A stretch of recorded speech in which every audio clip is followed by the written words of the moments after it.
meu querido diácono Lino, querido seminarista Pedro, meus queridos irmãos e irmãs. Semana Santa não é tempo de grandes homilias, né? É tempo de contemplação e é tempo de intimidade. Queria recordar inicialmente as palavras do Papa Francisco na missa que ele celebrou hoje pela manhã no Vaticano, a missa do Santo Crisma, onde nós sacerdotes renovamos as nossas promessas sacerdotais. Aqui na nossa diocese, a missa aconteceu na terça-feira passada à noite, mas o dia correto é justamente a quinta-feira de manhã. E para nós sacerdotes é um momento muito importante. E o Santo Padre nos falava hoje pela manhã a todos os sacerdotes do mundo, pela sua característica de ser pastor da igreja de todo o mundo, né, da igreja universal. E o Santo Padre nos falava de três ídolos, né, e perigos que nós temos, e eu penso que nós podemos passar isso também para a vida de todos os cristãos, não somente dos sacerdotes. Em primeiro lugar, ele nos dizia: cuidado com o mundanismo espiritual, um tema que ele sempre vem falando. E o que é o mundanismo espiritual? Utilizarmos as coisas religiosas, mas ainda vivermos ao modo do mundo. Que as coisas religiosas se transformem, por exemplo, em moda, em ostentação. Que nós, sacerdotes, no nosso caso, utilizemos a nossa consagração simplesmente para ter uma vida mais cômoda. Isso seria péssimo, né? Logo depois do mundanismo espiritual, o Santo Padre falava para que nós não sejamos seduzidos pelos números. Hoje, por exemplo, que bonito ver essa igreja cheia, né? Mas quando eu me preparava para a missa ali e via os carros passando na avenida, eu pensava: Jesus, quantos pés eu ainda preciso lavar que estão lá fora, que estão naqueles carros ali passando, talvez estressados, talvez indo para o descanso, talvez, Deus sabe a situação de cada um, né? Mas não nos deixarmos seduzir só por uma igreja cheia, tratar as pessoas como números, não, de jeito nenhum. São rostos, né? São histórias, né? E por último, o Papa nos falava também para não entrarmos no funcionalismo.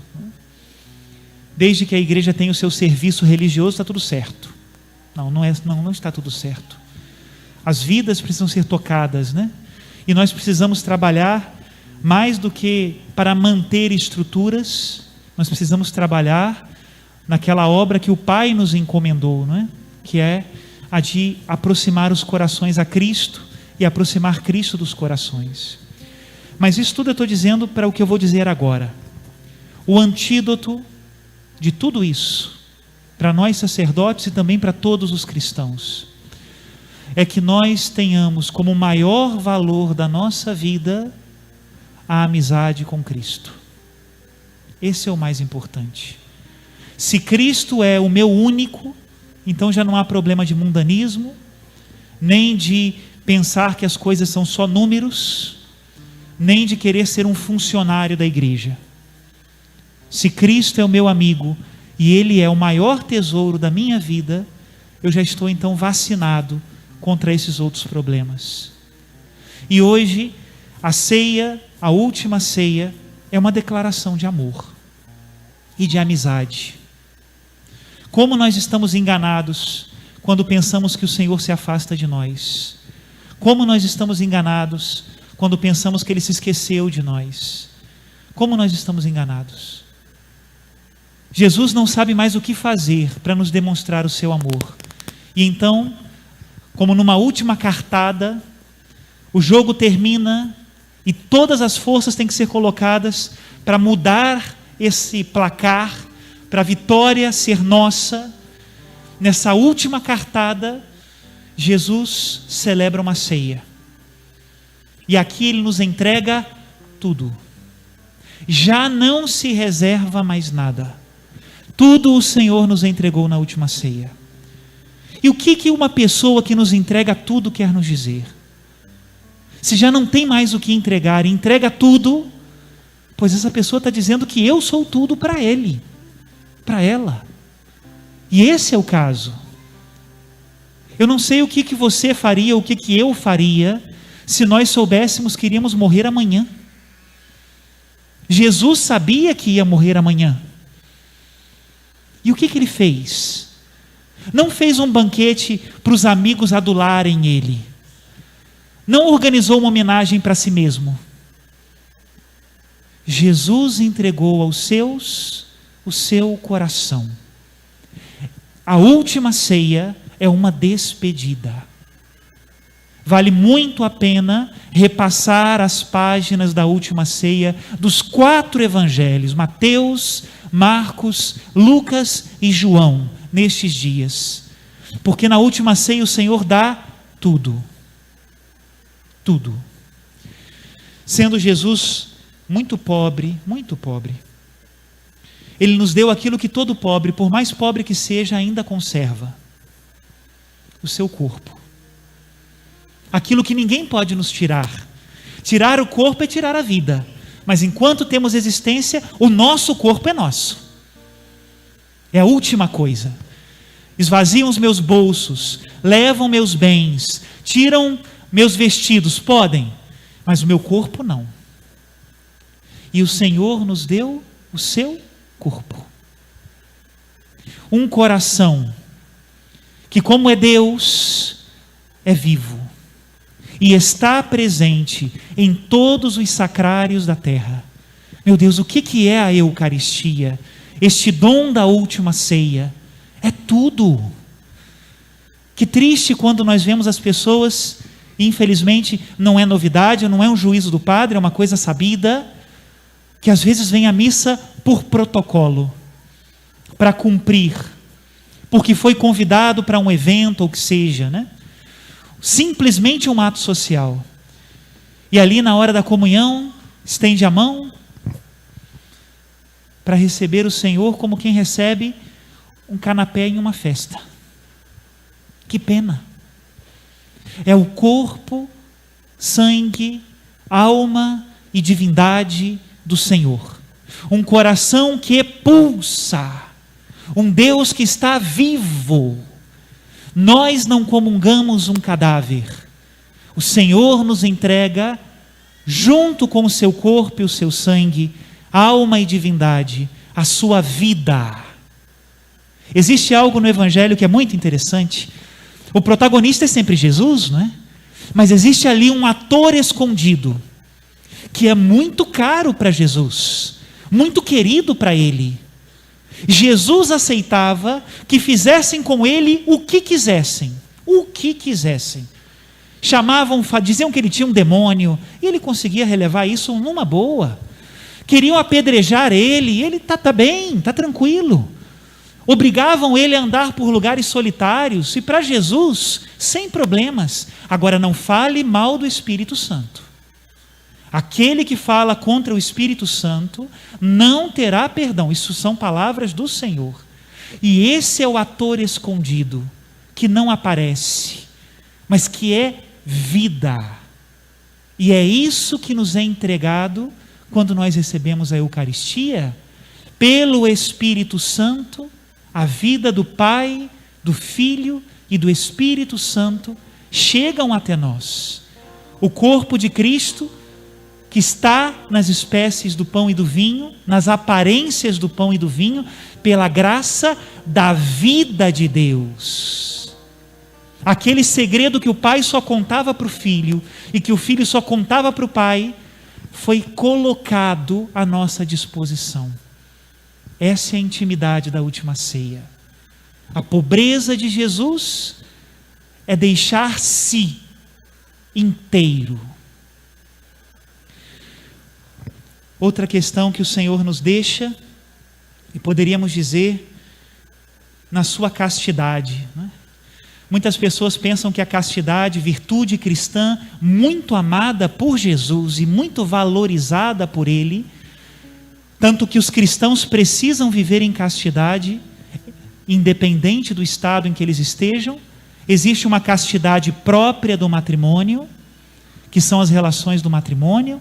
Existe a castidade própria dos solteiros e existe a castidade própria dos consagrados, mas a virtude é a mesma, vivida em modalidades diferentes. e na sua castidade, o Senhor também nos dá um abraço de despedida. E esse abraço de despedida de Jesus, que é físico, se faz em forma de serviço. Se Ele nos deixou pão e vinho, corpo e sangue, alma e divindade, Jesus também nos deixou uma bacia, toalha, para que nós lavássemos os pés uns aos outros.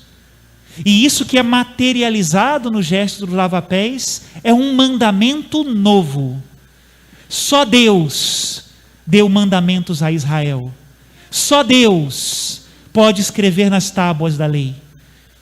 Mas o Senhor Jesus, porque é Deus, escreve nas tábuas de carne dos nossos corações um mandamento novo: que vos ameis uns aos outros como eu vos amei.